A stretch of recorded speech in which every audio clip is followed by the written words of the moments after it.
Prime Derrick Rose was the most athletic point guard the NBA had ever seen. He was too strong for most point guards and blessed with a mind-blowing first step.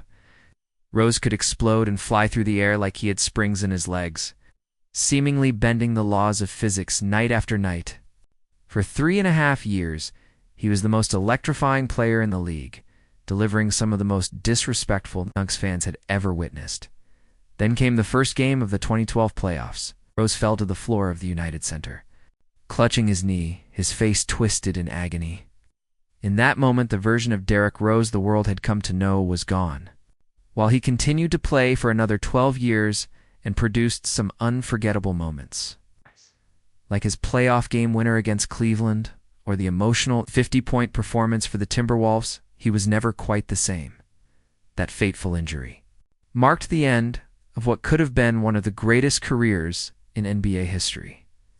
Rose remains one of the biggest what-ifs the sport has ever seen.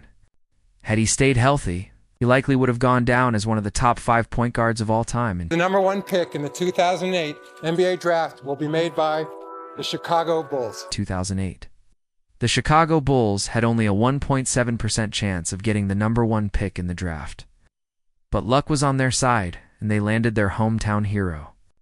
Born in the south side of Chicago, one of the most dangerous and crime-ridden areas in the country, Rose had a tough upbringing. He lived in a 5-bedroom house with his single mother and 3 brothers, though up to 13 people would crowd into the home at times. 2 of his older brothers were drug dealers, like many young men in the neighborhood. But Derrick didn't want that life. His passion, his escape, was basketball. He spent hours playing at Murray Park, named Murder Park, due to the violence that plagued the area. But despite his surroundings, Rose was protected. Neighborhood gangs left him alone, partly out of respect for his fiercely protective mother, Brenda, and partly because everyone in the community recognized he was different. He was special. He had a real chance to make it out. "I was the best kid in my neighborhood at a young age," Rose once said. "My whole life, I was always the one everyone was talking about. I've never really wanted the attention, but it has always been there." He's going one-on-one. The lob, the score! Derrick Rose with the bucket. As a high school junior, Rose led Simeon Career Academy to a state championship with a buzzer-beating jumper in the finals.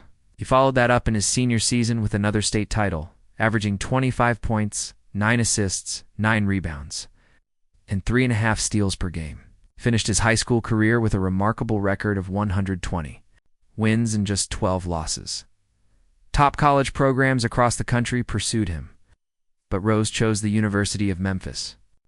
Drawn by coach John Calipari in the belief that Memphis would prepare him best for the NBA, Rose had dreamed of the league since he was 12 years old. It's UCLA taking on Memphis, 2 number 1 seeds. It's really a matchup between the point guards of Derrick Rose and Darren Collison. With him on the team, the Memphis Tigers started the season with 26 straight wins and finished with a 33-1 record, earning the number 1 ranking in the country. Rose led them to the Final Four, where he posted 25 points and 9 rebounds in a dominant win over UCLA in the national championship game. He scored 17 points with 6 rebounds. This the state championship trophy that we won last year, and these are some of the fellas that helped get this trophy. And 7 assists. But Memphis lost in overtime. Despite falling short of a title, Rose's talent was undeniable.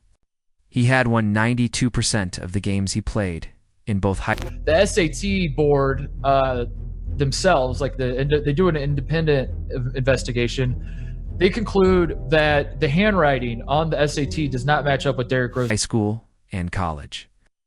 However, his lone season at Memphis was later marred by controversy over his SAT score, one he likely didn't take himself. As a result, I see Rose and Beasley. Why are these 2 players creating so much buzz? We know who the first 2 picks are going to be. We're not sure exactly what order. The decision is going to be between Derrick Rose and Michael Beasley. NCAA vacated the Tigers' 2008 season. Even so, The Chicago Bulls select Derrick Rose from the University of Memphis. Rose's trajectory was already written. He was destined for the NBA, where he quickly became a phenomenon, a heartbreaking what could have been. Deleted from the NCAA record books, Derrick Rose's season at Memphis ended in controversy. but it did little to diminish how NBA teams viewed him. Despite questions about the validity of his SAT score, every franchise was captivated by his game and potential. In the lead-up to the 2008 NBA draft, there was intense debate about who was the better prospect, Rose or Michael Beasley. Ultimately, Chicago Bulls put their faith in the hometown point guard and selected Rose with the first overall pick, making him just the 5th point guard in history to go number 1.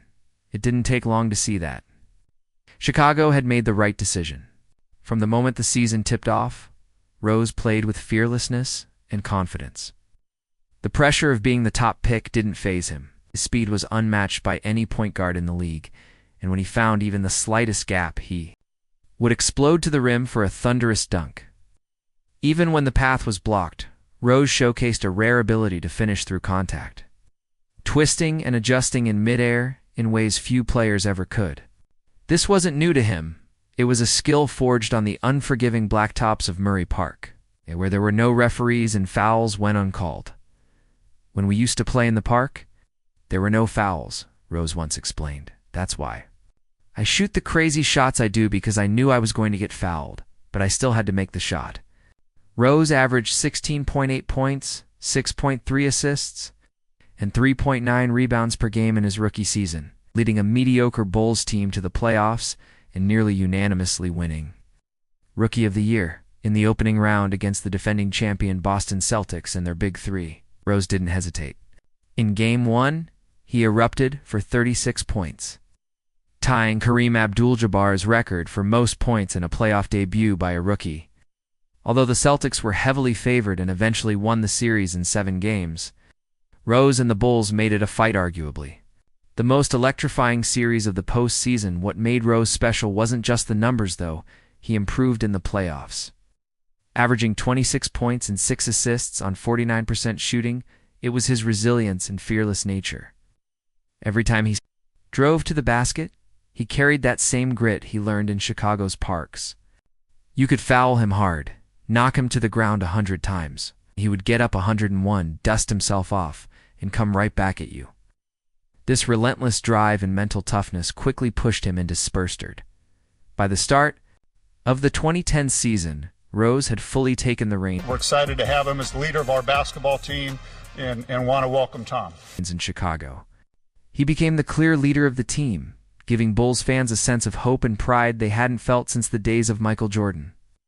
Though he was soft-spoken and introverted, Rose led by example. His competitive fire and refusal to back down became the team's identity. That season, he made his first All-Star appearance, averaging 21 points, 4 rebounds, and 6 assists, while guiding the Bulls back to the playoffs. In the first round, they faced LeBron James and the Cleveland Cavaliers. Chicago lost the series in 5 games, but once again, Rose elevated his play, averaging between 20 and 27 points, 3 rebounds, and 7 assists per game. He proved he was one of those rare players who got even better under postseason pressure. Heading into 2011, the Bulls made a major change by firing